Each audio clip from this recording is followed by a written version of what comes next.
தமிழகம் எங்கும் கிளைகள் கொண்ட Annamalai institute of hotel management and hospital management படிப்பில் சேர்வதற்கான அட்மிஷன் நடைபெறுகிறது.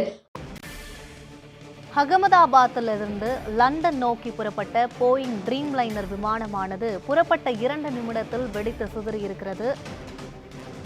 மீட்பு படையினர் தொடர்ந்து மீட்பு பணிகளை மேற்கொண்டு வரும் நிலையில் மத்திய வெளியுறவுத்துறை செய்தி தொடர்பாளர் ரந்தீர் ஜெய்ஸ்வால் செய்தியாளர்களை சந்தித்து வருகிறார். அந்த காட்சிகளையும் நாம் பார்த்தோம்.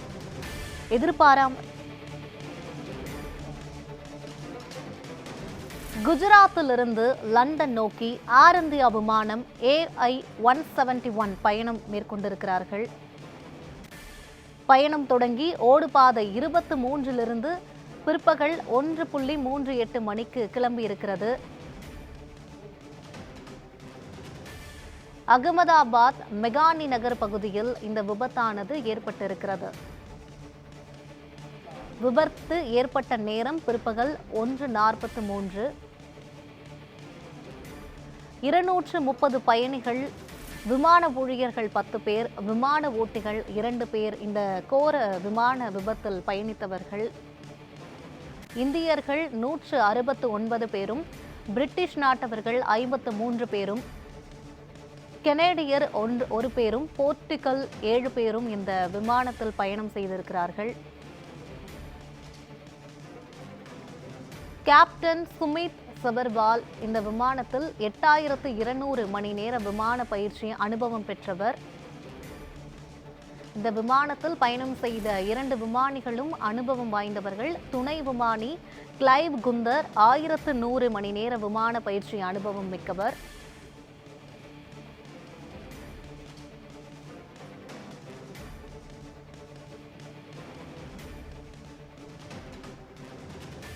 மேலும் இது தொடர்பான கூடுதல் விவரங்களை வழங்குவதற்காக செய்தியாளர் ஆல்வின் இணைப்பில் இருக்கிறார். ஆல்வின், மத்திய வெளியுறவுத்துறை செய்தி தொடர்பாளர் ரந்தீர் ஜெய்ஸ்வால் இன்னும் இந்த விபத்து குறித்த முழுமையான விவரங்களை தெரிவுபடுத்துவதற்கு சில மணி நேரங்கள் ஆகும் என்று தெரிவித்திருக்கிறார். இன்னும் எவ்வளவு மணி நேரம் எடுத்துக்கொள்ளும் இந்த முழு விவரங்களை அவர் சொல்வதற்கு? விவரங்களை சொல்லுங்க. ஏறத்தாழ உலகம் முழுவதுமே பெரும் அதிர்வலைகளை ஏற்படுத்தி இருக்கக்கூடிய விபத்து குறித்தான தொடர் செய்தியை பார்த்து கொண்டிருக்கிறோம். மிகவும் முக்கியமாக உலகிலேயே மிகவும் பாதுகாப்பான விமானமாக கூறப்படக்கூடிய ட்ரீம் லைனர் விமானம் இந்த 14 ஆண்டுகள்ல விபத்திலேயே சிக்கவில்லை என்று கூட சொல்லப்படுகிறது.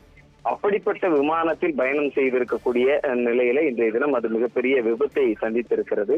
ஏறத்தாழ 242 பேர் பயணம் செய்திருக்கிறார்கள். அப்படி பயணம் செய்த அத்தனை பேரும் தற்போது உயிரிழந்திருக்கிறார்களா? விமானம் மிகப்பெரிய அளவில் மருத்துவக் கல்லூரியினுடைய கட்டடத்துல மோதி மிகப்பெரிய விபத்தில் சிக்கி மிகப்பெரிய அளவில் தீப்பிழம்புகள் வெளியேறி உடல் கருகிய நிலையில 133க்கும் மேற்பட்டோர் இதுவரை மீட்கப்பட்டிருப்பதாக சொல்லப்பட்டிருந்தாலும் கூட 242 பேர் 2 விமானி மிகவும் பயணமான 8000 மணி நேரங்கள் விமானத்தை இயக்கி இருக்கக்கூடிய கேப்டன் அதன் சுமித் அவர்களாக இருந்தாலும் சரி, அதோடு சேர்ந்து துணை விமானியாக இருக்கக்கூடிய கிளைவ், இந்த 2 பேரும் மிகவும் அனுபவம் வாய்ந்தவர்கள் தான் இந்த விமானத்தை இயக்கி இருக்கிறார்கள். ஏறத்தாழ சர்வதேச அளவில் இயக்கப்படக்கூடிய விமானங்களுக்கு இத்தகைய மிகப்பெரிய அளவில் அனுபவம் வாய்ந்த விமானிகள் தான் இந்த பயணத்தை மேற்கொள்வார்கள். அப்படிப்பட்ட விமான கேப்டன் ஆகிய துணை கேப்டன் 2 பேரும் இந்த விமானத்தை இயக்கி இருந்தாலும் புறப்பட்ட சில நிமிடங்களிலேயே மிகப்பெரிய அளவிலான விபத்தை சந்தித்திருப்பதுதான் மிகப்பெரிய அச்சத்தை, ஒரு அதிர்ச்சியை ஏற்படுத்தி இருக்கிறது. இந்தியாவை சார்ந்தவர்கள், பிரிட்டிஷ் நாட்டவர்கள், இதர நாட்டவர்களையும் சேர்ந்து 242 பேர் அந்த விமானத்துல பயணம் செய்திருக்கிறார்கள். 10 பணியாளர்கள், விமான பணியாளர்கள் இருப்பார்கள். அதே போன்று 2 விமானிகள், மீதம் இருக்கக்கூடிய 230 பயணிகள் என அத்தனை பேரும் இந்த விபத்தில் உயிரிழந்திருக்கிறார்களா என்ற கேள்வி மிகப்பெரிய அளவில் எழுந்திருந்தாலும் கூட அது குறித்து இதுவரை மத்திய விமான போக்குவரத்து துறை அமைச்சகம் உறுதிப்படுத்தப்பட்ட தகவலை இதுவரை சொல்லவில்லை. ஆனால் 130க்கும் மேற்பட்டோர் உயிரிழந்த நிலையில, உடல் கருகிய நிலையில மீட்கப்பட்டிருக்கிறார்கள். இது ஒருபுறம்.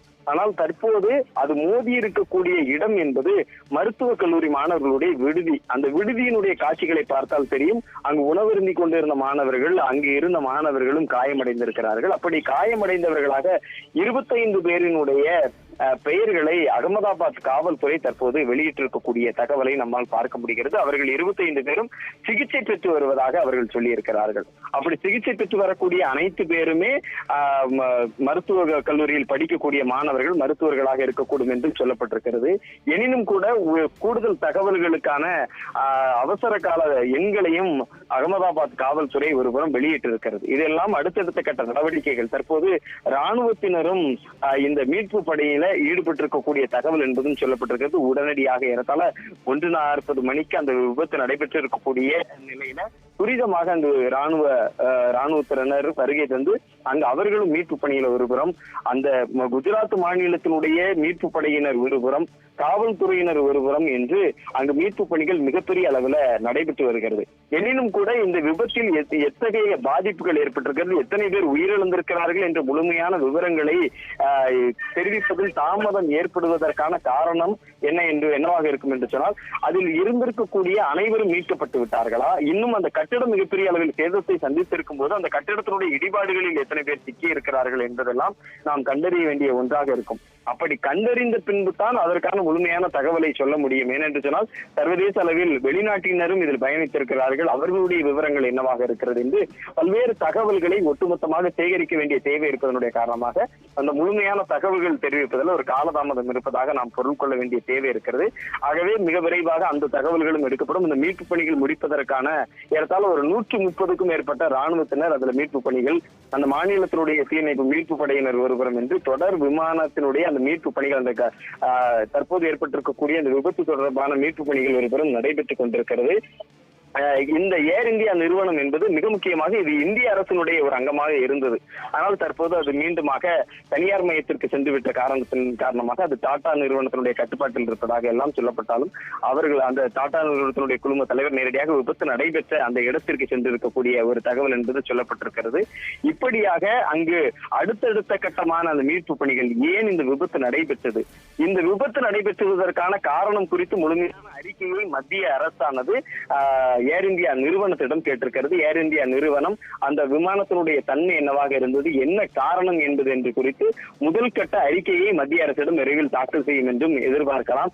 பல்வேறு தலைவர்கள் இந்த விபத்து குறித்து தங்களது வருத்தங்களை பதிவு செய்திருக்கிறார்கள்.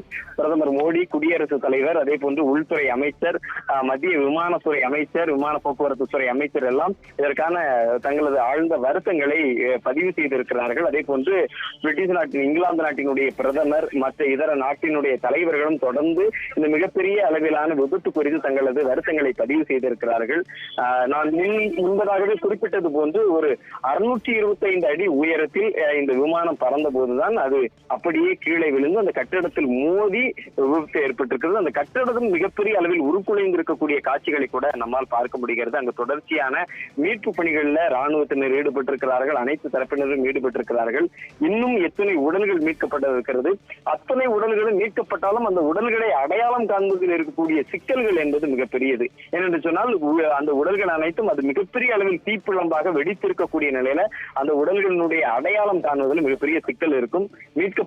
மீட்கப்படக்கூடிய உடல்களை அடையாளம் காணக்கூடிய பணி என்பது மிகவும் சவால் நிறைந்த ஒன்றாக இருக்கக்கூடும் என்றும் எதிர்பார்க்கப்படுகிறது.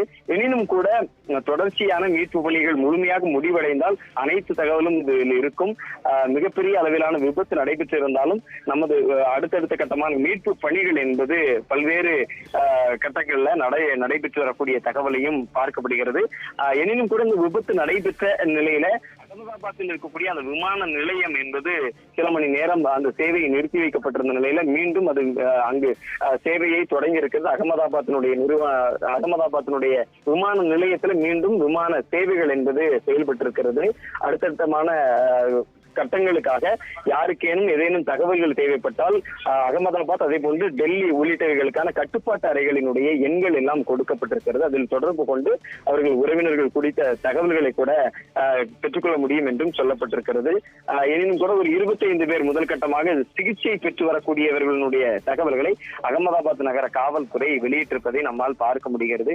இப்படியாக இந்த போயிங் ரக இந்த விமானம் என்பது பாதுகாப்பான ஒரு விமானம், முதல் முறையாக விபத்துல சிக்கி இருக்கக்கூடியது என்பதுதான் அனைத்து தரப்பினரும் அது ஒரு அதிர்ச்சியும் ஆச்சரியமும். அவர்கள் இது எப்படி இந்த விமானம் விபத்தில் சிக்கி இருக்க கூடுமா என்ற ஒரு நம்ப முடியாத கேள்வியோடு அவர்கள் இந்த விபத்து குறித்த தகவல்களை பதிவு செய்யக்கூடிய காட்சிகளை கூட நம்மால் பார்க்க முடிகிறது. தொடர்ச்சியாக இந்த விபத்து குறித்து விரிவான விசாரணைகள் ஒருபுறம், மீட்பு பணிகள் என்று அகமதாபாத் நகரத்துல பலதரப்பட்ட நபர்களும் பல்வேறு துறைகளும் இணைந்து இந்த மீட்பு பணி என்பது துரிதமாக நடைபெற்று வருகிறது.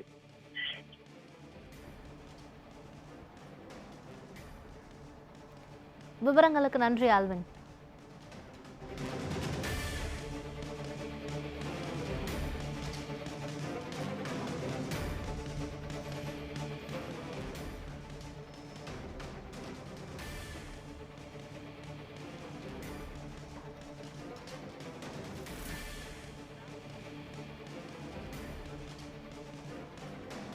உயிரிழந்தவர்களுக்கு துணை முதலமைச்சர் உதயநிதி, நாதக ஒருங்கிணைப்பாளர் சீமான், புதுச்சேரி முதல்வர் ரங்கசாமி ஆகியோர் இரங்கல் தெரிவித்திருக்கிறார்கள்.